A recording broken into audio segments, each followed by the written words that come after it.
President Cyril Ramaphosa this morning is hosting Guinea-Bissau President Embaló this morning to strengthen bilateral relations between the two countries. The Minister of Social Development, Lindiwe Zulu, has arrived. We also seen the Minister of Defense, Thandi Modise, who is also here because discussions on defense are going to be central to this visit by the Guinea-Bissau President Embaló here to discuss trade relations between the two countries. Issues of tourism are also going to be a central figure to the negotiations taking place and the strengthening of investment relations and strengthening these trade relations between these two countries. Exploration of oil and gas is also central, as the Minister of Mineral Resources and Energy, Guinea-Bissau, is also going to be part of President Cyril Ramaphosa's delegation with President Embaló to discuss the relations between the two countries. But on an issue of trade relations and issue of security and defense, in Guinea-Bissau, a few months ago, there was a coup d'etat attempt within that particular country, and you know that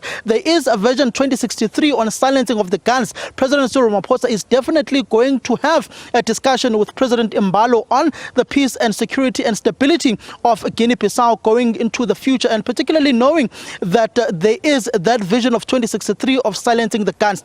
But the key interest within these bilateral discussions here this morning and the visit by President Embaló is the oil and gas exploration, particularly looking at the war between Russia and Ukraine and how oil and gas and fuel prices have just escalated, particularly domestically here in South Africa and throughout the African continent, and knowing that in West Africa there is a lot of oil and gas and offshore gas oil explorations, particularly within that country. We've seen the draft proposals of the governing party's documents here in South Africa. We do know that the Central Energy Fund, CEF, in South Africa is looking at procuring SABC, which has been endorsed by the government of the day, and knowing that they want to make sure that South Africa has its own oil and gas offshore explorations, which is currently being touted and is being taken to courts through the Minister of Mineral Resources, Guinea-Bissau, who is saying, let's open up our offshore in order to make sure that there is oil and gas exploration in South Africa to international oil and gas companies. Samkele, let's speak some more about that draft proposal of the governing party that you're referring to. To what extent will it find expression in these conversations? It will find expression, particularly knowing that Central Energy Fund, CEF, has been particularly looking at procuring the SABC refinery, which in essence for the past 2 years has been being used for maintenance purposes, which is owned by BP and Shell. And South Africa has ensured that they want to make sure that there is oil and gas exploration within our own offshores to international companies. We do know that there was an attempt by the Batu Trust, particularly within the Eastern Cape coastline, to open up that coastline to oil and gas explorations. And we do know that the Minister of Mineral Resources is very heavily involved within those practices and within those oil and gas explorations. We do know within Saldanha Bay, Total, the energy company, has also been exploring oil and gas within those oil rigs in that coastline in the Western Cape. So we do know that there is a huge expression when it comes to the governing party and also President Cyril Ramaphosa when it comes to South Africa's own oil and gas explorations. We do know that our economy revival, particularly after it was ravaged by COVID-19, President Embaló and President Cyril Ramaphosa will take that opportunity to make sure that they use tourism as an anchor to revive the ailing economies of both countries. Samkele, the presidency also says the heads of state are expected to share views on regional, continental and global issues of mutual interest. Of course, the big conversation on the African continent right now is the Africa Free Trade Agreement. What is going to be discussed in this regard?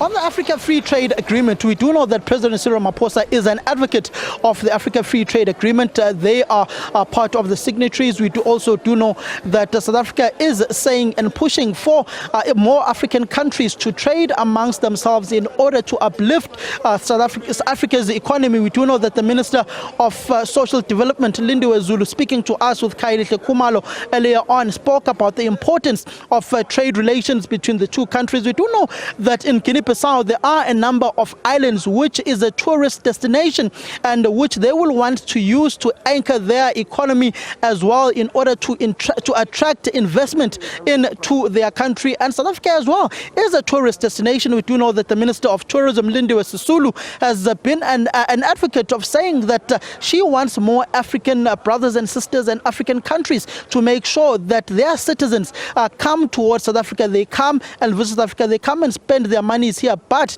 there is issues of Operation Tutula in South Africa, which many other countries may not be settled with, particularly when you've got Nhlanhla Lux, who is spearheading and what is perceived to be an attack on those whom are coming from the African continent, whom are migrants into South Africa. We do know that on Freedom Day yesterday, President Cyril Ramaphosa did speak about foreign migrants, particularly within the country. We do know that the Minister of Home Affairs, Dr. Aaron Motsoaledi, has been speaking about undocumented migrants who are illegally within the country and saying that some of them are involved in criminality in the country. And you'd remember that the binational commission that was between Botswana and South Africa, President Masisi and President Cyril Ramaphosa did speak openly about crime that is interlinking between the two countries. We do know the problems within Guinea-Bissau when it comes to the issues of drugs and trading and how it is easily moved within that particular country. We do know that our own Minister of Defense, Thandi Modise, will be speaking particularly on the safety and defense issues with her counterpart when it comes to the issues of the coup d'etat. There was an attempt in Guinea-Bissau during a cabinet meeting against President Embaló. So those are some of the most important issues which affect the Africa Free Trade Agreement between the two countries and other African countries within the entire continent. I want to ask you this, Samkele, that speech by the president yesterday where he once again expressed solidarity between South Africa and the countries of the continent. Was it perhaps just a foretaste of the meeting today? It's also very difficult to hear you, Desiree, but we can in essence say at about 9:20 this morning, President Cyril Ramaphosa will be arriving, and at about 9:45, he will be receiving President Embaló, the president of Guinea-Bissau. The stage has been set up. The red carpet has been set up. They are just waiting for the arrival of the dignitaries. But at about 9:20 this morning, the president of South Africa will be arriving. A number of his dignitaries that will be part of his delegation. The ministers, they have arrived. We've seen 3 of them. Thandi Modise, we've seen Lindiwe Zulu, who is also here. We're waiting for the arrival of the Minister of International Relations and Cooperation, Minister Naledi Pandor. Minister Mantashe has not yet arrived as well, but they will be definitely arriving within the next 10 minutes. And we do know that President Cyril Ramaphosa at about 9:15, 9:20, he will be here at the Union Buildings, and at about 9:45 will be receiving the President of Guinea-Bissau, General Sissoco Embaló.